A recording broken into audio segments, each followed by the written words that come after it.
It is widely known that Burkina Faso's 35-year-old president, Ibrahim Traore, has swiftly risen to prominence throughout Africa in under 2 years, eclipsing many long-established African leaders.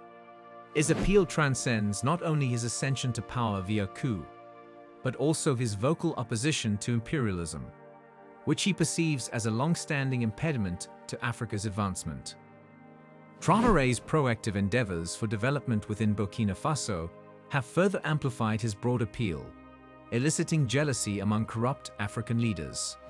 In a brief span, Traore has accomplished more than numerous entrenched figures, earning praise for his endeavors both domestically and internationally.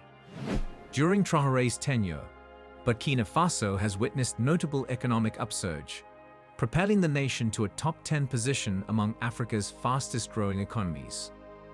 This feat has attracted considerable attention, particularly as Niger, helmed by a military leader, achieved a remarkable 12.8% growth rate, ranking as the third swiftest expanding economy globally and Africa's most rapidly advancing economy. This development has spurred inquiries into why resource-rich and historically exploited nations like the Democratic Republic of Congo, DRC, have not witnessed comparable growth. Additionally, Traore's escalating popularity in Congo has sparked intrigue and discourse.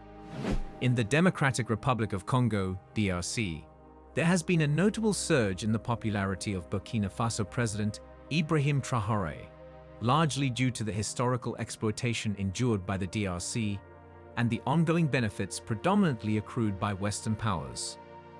President Traore's decision to halt gold exports from Burkina Faso and consider backing the national currency with gold has captured significant attention in the DRC. Noteworthy discussions are underway among Mali, Niger, and Burkina Faso to transition away from the CFA franc, the currency imposed by France, their former colonial power.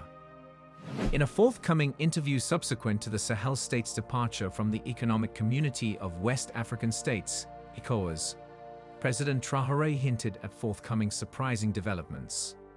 He underscored a broader agenda for change, articulating a commitment to severing ties that sustain economic subjugation. President Traore unequivocally declared Burkina Faso's definitive choice to disassociate from ECOWAS, marking a substantial shift in regional alliances. Ibrahim Traore emerges as a leader embodying practical, commonsensical solutions. His political philosophy is firmly rooted in addressing the genuine and urgent needs of his nation. A prime illustration of this commitment is exemplified in his approach to Burkina Faso's gold industry. Despite being a leading global gold producer, Burkina Faso previously lacked its own refinery, compelling miners to export raw ore to Europe for processing, a glaring inefficiency that Traore refused to overlook.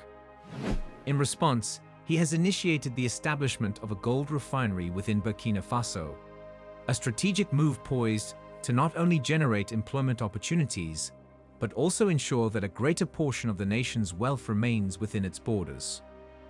Traore's meticulous attention to detail extends across various sectors. Consider the tomato industry, for instance. Despite being a significant tomato exporter, Burkina Faso paradoxically found itself importing tomato paste. Recognizing the absurdity of this scenario, Traore swiftly acted by commissioning the creation of a tomato processing facility. This plant will not only manufacture a range of food products, but also create substantial job prospects while bolstering the nation's food security. In the domain of healthcare, Traore is spearheading the construction of a state-of-the-art healthcare facility, valued at $80 million. Noteworthy in his approach is the strategic collaboration with the private sector, showcasing his innovative and inclusive governance style.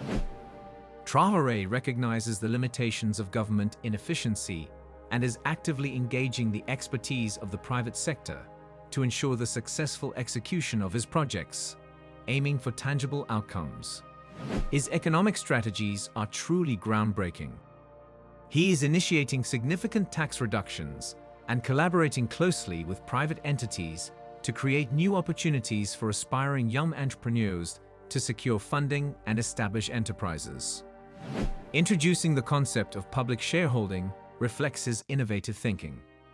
Through the privatization of governmental assets and initiatives, Traore is granting the public a direct interest in shaping the country's future.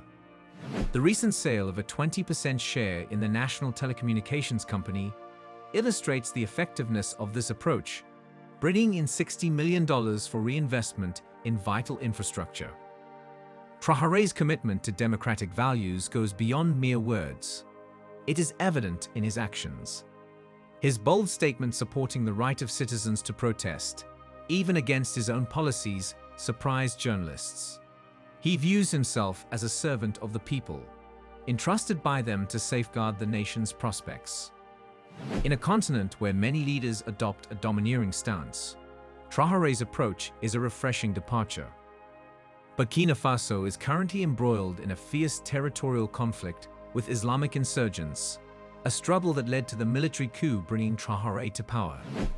The nation's armed forces had suffered heavy losses at the hands of al-Qaeda-supported militants. However, under Traore's guidance, a fresh wave of national pride has surged forth, motivating numerous young individuals to enlist in defense of their homeland. Recognizing the severity of the crisis, Traore has astutely sought security support from Russia, eschewing the double standards of Western powers, including the tainted United States, who actively impede genuine advancement. Traore is acutely aware of the preference of globalists for maintaining the prevailing state of affairs, ensuring the continued impoverishment of the underprivileged, and he is resolute in dismantling this paradigm. Below is a concise excerpt from Ibrahim Traore's recent statements concerning the Democratic Republic of Congo, DRC. The children of Congo have been dying for years. Several other conflicts, such as in Sudan, exist on the continent. We would have liked to see the African Union generate the strength and all the strategies necessary to support its states so that they can find peace. We will not even talk about us here in the Sahel. For nearly 10 years, the Sahel has been the scene of international terrorism. But we see no support from these organizations to find a solution to this problem. Worse, a few days ago, a foreign country in Africa openly announced that it had supported and participated in a cowardly, terrorist, and barbaric attack against the forces of our confederation.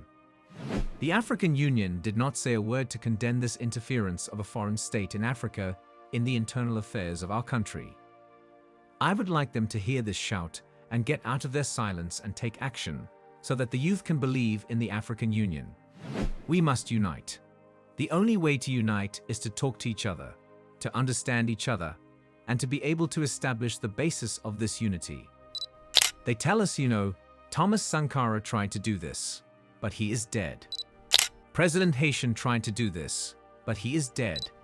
Gaddafi tried to do this, but he is dead. These are words that we take in a veiled way to scare us. And we often see some young people trying to take our path in a different way. We can hear them say such and such person ruled like this, he is in prison. All this to try to scare us so that we become cowards. Africans have been traitors so that the slave trade succeeds in Africa. It is because Africans have been traitors that colonization has been able to sustain in Africa.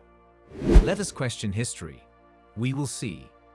Patrice Lumumba was betrayed because he dared to hold his head. And these same beautiful televisions came to the Congo for a few bids extended to individuals in the Congo for an interview to please their population. And you were able to follow that. Lumumba bothered us. He is dead. We are happy. It is treachery. Many other heroes have fallen, so that we are here today. And it is a technique of imperialism to frighten others by taking action to really create terror.